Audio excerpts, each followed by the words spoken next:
kuba indyarya, mushaka kuba indyarya. Ya mpano nta muntu azavomera amazi, ya mpano ntago azaririmba umugisha we ukujeho hejuru, azaririmba bizamuteza imbere n'umuryango we, ariko nimba tumukeneye muri societe nzima ashaka kwica umwana, ubu Vava yari kuba apfuye none ahangaha twakaba twishimye Godfa. Nubwo wowe udashaka kuba umuzi physical, sibyo? Fata nkaho uri musaza we. That is not reality. Mwabakobwa mwe mubyumve, mureke kwivugisha ibintu mushigikira amafuti. Mwababyeyi mwe mureke gushigikira amafuti. Umuntu ashatse kwica umukobwa mugenzi we, nari ko abagore mukundana, kumbe ari mwebwe babikwere. Mwakabaye mumuvugira mukakundura mukobwa bita Vava, mukamufollowinga, mukamuha heart me, mukamukunda, abamwegera bakajya kumusura. Umukobwa yabaye mu muhanda, umukobwa yarababajwe, umukobwa yaraziritswe, yakozwe ibintu bibi ku buzima bwe. Igihe kirageze ko ukuri kugomba kugaragara. Abadamu bakeneye for respect in the name of the Lord Jesus Christ. Bakeneye kubahwa, bakeneye ibintu byiza, bakeneye kugirirwa neza, kuko nibo batuzana kuri iyi si. Mureke kumva ko ngo pastor ngo kwari pastor ngo ndaza kuvuga ngo Imana mubabarire. No, never per. Umuntu yashatse kwica undi, iyo umuntu asambana rimwe kabiri gatatu akica umutima wa mugenzi we, Vava n'umudamu wundi umeze nkawe, n'umuntu nkawe. Enough is enough. Abantu mutabonye zino video ngiye kuvuga kabisa, munyandikiye kuri WhatsApp yanjye, ubundi nzibahereze. WhatsApp uri kubona kuri screen yawe. Abantu mutabonye video y'uyu Murundi kazi, abantu mutabonye video y'umuramyi, abantu mutabonye video za Baritazari, abantu mutabonye video za Emeline, abantu mutabonye video y'uyu nguyu yitwa Jihana, abantu mutabonye video ya Diane kabisa.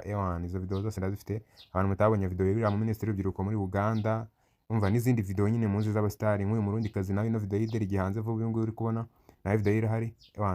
Izo video rwose mvuze nimba utarazibonye, nyandikira kuri 0793441725 ubundi nziguhereze tu, ubundi ukande subscribe, ubundi turye shorts go duhurire kuri WhatsApp kabisundi ngutemo.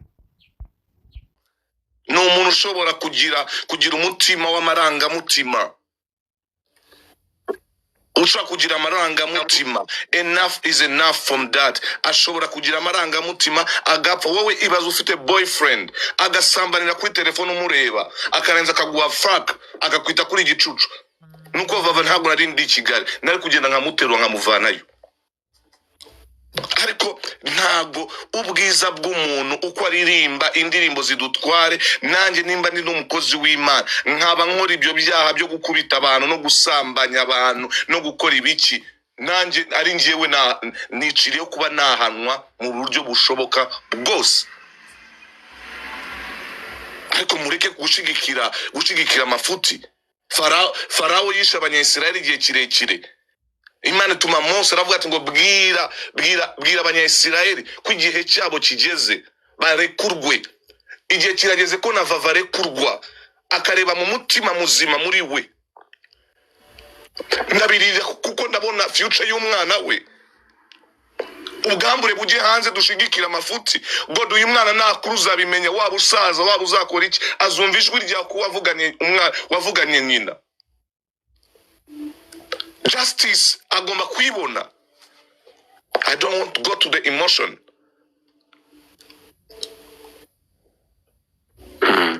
Gufungwa si wo muti, agenda hanwe ashobora gufungwa akagaruka. Umwana wazabyibuka azumvira ijwi ryawe. YouTube ntabwo izasenyuka. Mu myaka 20 iri imbere azumva umuntu witaga Godfather azaba akiriho, uzaba uri umusaza, uzaba waragiye mu bindi kurushaho, ariko azaza kugushimira. Ibingibi turi kuvuga azabyumva ko twigeze guhagarara. Basi bizamuremo umutima. Uziko byakwica future. Vava namushakiye akazi, urumva Godfather muri Volkswagen bamwima akazi kubera ubwambure bwe buri hanze. Baravuga ati ntabwo twamukoresha. Murumva opportunity Vava yagiye abura.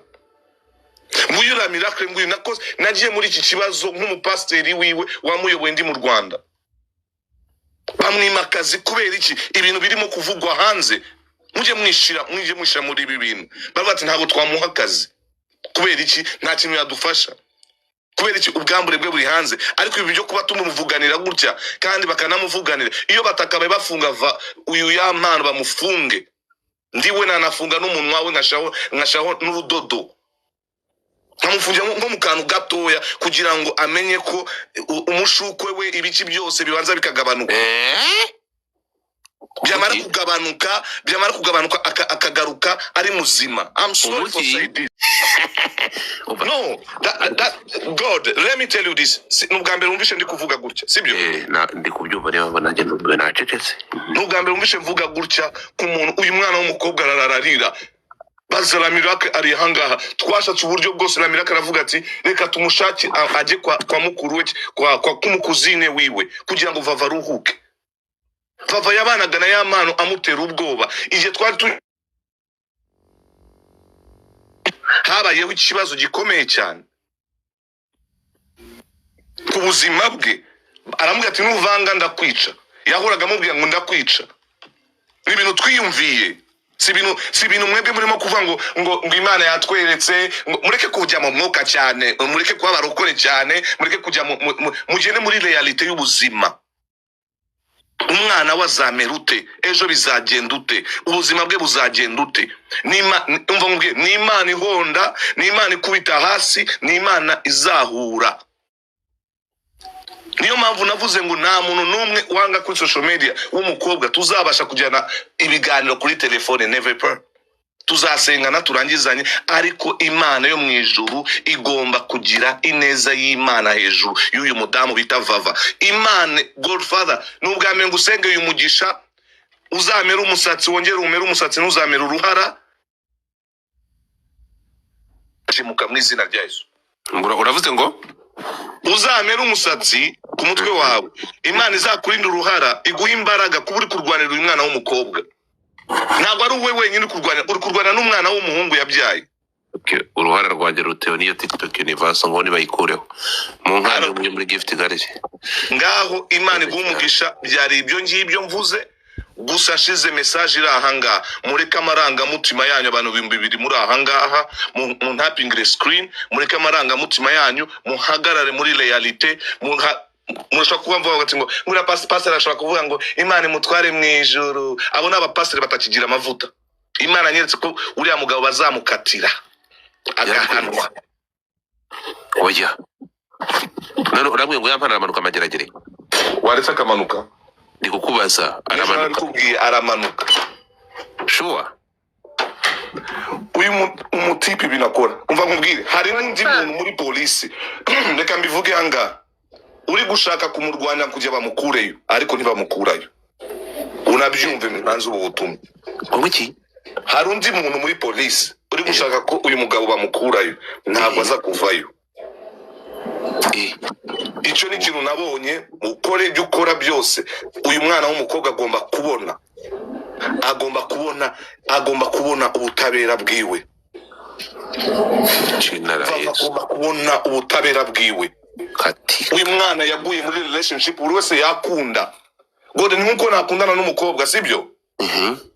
Kuko nzwi n'ibiki byose nagwa muri elere wa mukobwa tukagwana muri elere.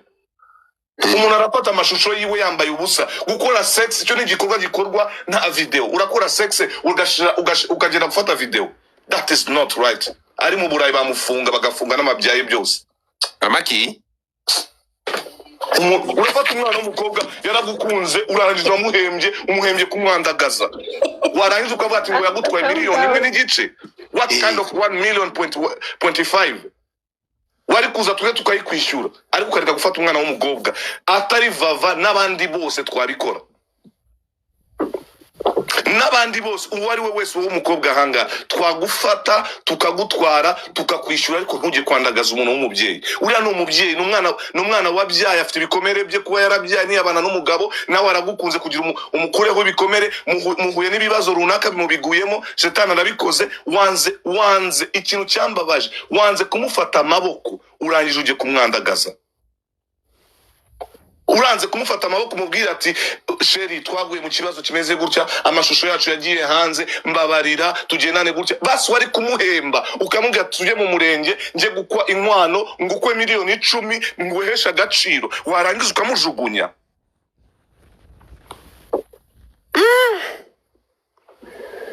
Birababaje.